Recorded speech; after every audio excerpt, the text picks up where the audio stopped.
What is going on, guys? It is Wrestlelamia here, back with some more news. Join us now as we look at the wildest news stories and rumors you need to know, including hell just froze over, some changes are expected for the SummerSlam card, bad news for Roman Reigns, an injured WWE champion returns to the ring, a WWE star suffered a broken nose, a Hall of Famer hospitalized, and much more. Be sure to subscribe and hit that notification bell for daily wrestling videos, and follow us on Facebook for exclusive lists. Also check out our new videos on Wrestlelamia XL.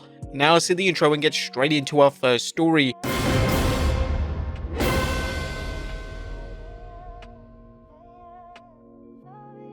As hell just froze over. Now, top of today's news are multiple reports that Shane McMahon recently met with AEW President Tony Khan, and the idea of Shane working for AEW in some capacity was mentioned during an episode of Jim Ross's Grill and JR podcast, but at the time, it was just believed to be wild speculation. However, over the next few weeks, it appeared there might be substance to the story, as Tony Khan praised Shane McMahon and said he'd be open to talking with him. But now a new report from WrestleTalk makes it appear there could be a deal between the two. WrestleTalk and Fightful have learned that AEW CEO Tony Khan had a private meeting with Shane McMahon this week. We can report that the meeting took place in an office at a private Arlington airport on Monday, July 29th, 2024. WrestleTalk even shared a photo of the two wrestling figures talking together and added that Sean Ross Sapp of Fightful has confirmed with sources that the meeting did take place, with Khan and McMahon discussing possibilities moving forward. Now, it's too early to tell where this may lead to, but the fact that the two actually had a meeting together and there's photo proof of it suggests a partnership may be close, and this recent sighting was used to build interest for and if when Shane debuts in AEW. Now, as mentioned, Tony Khan has talked up Shane McMahon, telling Sports Illustrated that he has a lot of respect for McMahon as an executive and a professional wrestler. Tony also commented that Shane is always welcome in AEW. Now, Shane McMahon could help AEW with booking or even appear as an on-screen personality. While Shane has been criticized for making himself the focus of TV at the expense of full-time wrestlers in WWE, he's also shown that he can draw if used properly. If AEW can rein in his negative qualities and capitalize on the positives he brings, this could be a mutually beneficial acquisition. Now, even WrestleVotes shared information on what one WWE source thought of the meeting. Asked a longtime WWE employee friendly with Shane for thoughts on the Tony Khan picture, the response, "Shane's as smart as they come. Taking a preliminary meeting doesn't surprise anyone here." McMahon's relationship with the WWE has always been a curious one, as he's had limited power in the company. Some fans and pundits believe that Shane McMahon was going to be groomed to take over for Vince McMahon, but that didn't happen. Instead, Stephanie McMahon asserted more power in the company, as well as her husband Triple H. The fans and pundits alike have questioned why Shane wasn't involved more closely with the company. Indeed, at one point he left the WWE to pursue other business opportunities.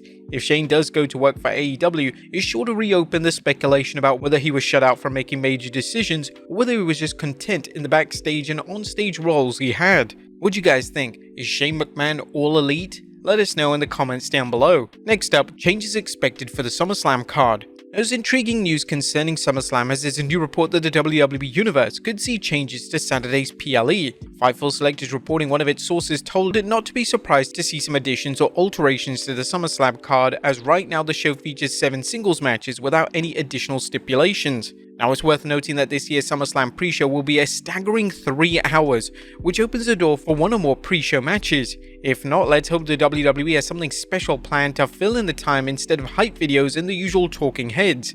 The WWE has 2 title matches booked for SmackDown that could have aired at SummerSlam. Next up, bad news for Roman Reigns. One major change has been talked about concerns Roman Reigns.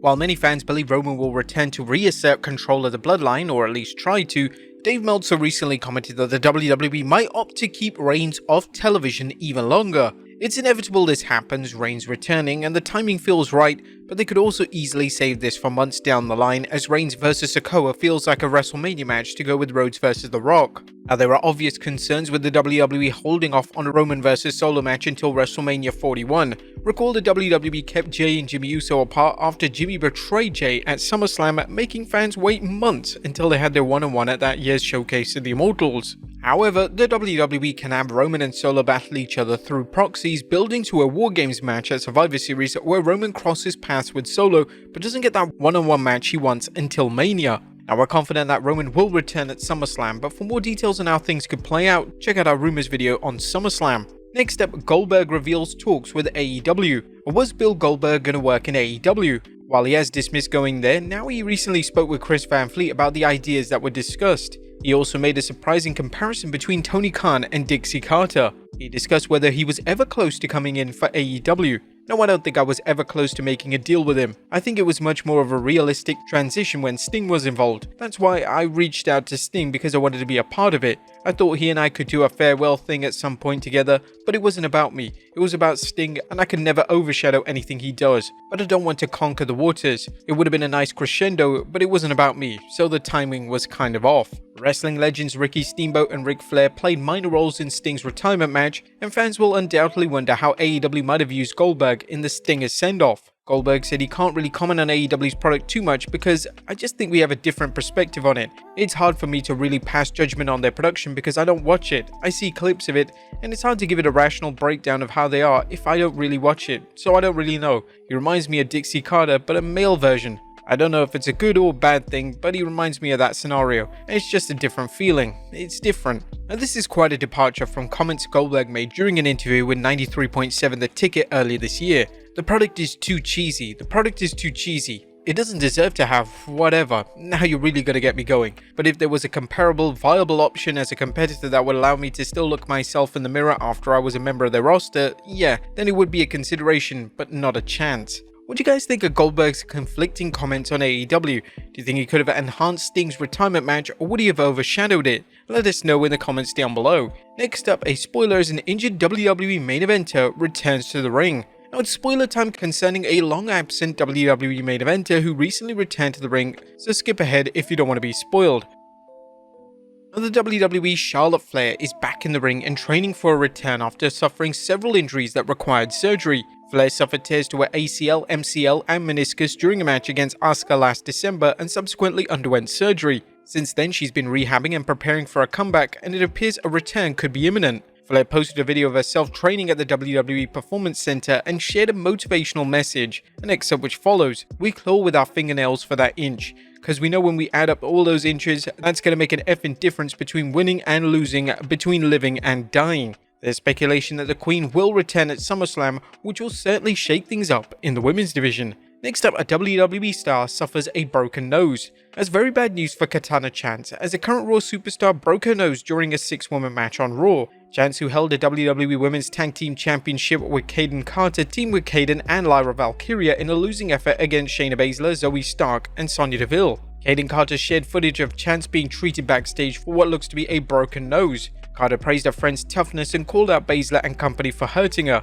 Now WWE haven't confirmed the injury, however we will continue following this story. Next up, a WWE Hall of Famer hospitalized. A wrestling legend, Abdullah the Butcher, is reportedly not doing well physically, and his goddaughter is asking for fans for any help they can provide. The Hall of Famer, who rose to fame in the territories as a monster heel, enjoyed success from his debuts in the late 50s and through his heyday in the 70s and 80s. Abdullah is currently besieged by ailments and financial hardships. Wrestling News reports Abdullah was reportedly hospitalized over the weekend. At the time, it was said he was suffering from a bleeding ulcer and needed hip replacement surgery. It was also noted that he was on the verge of losing his home.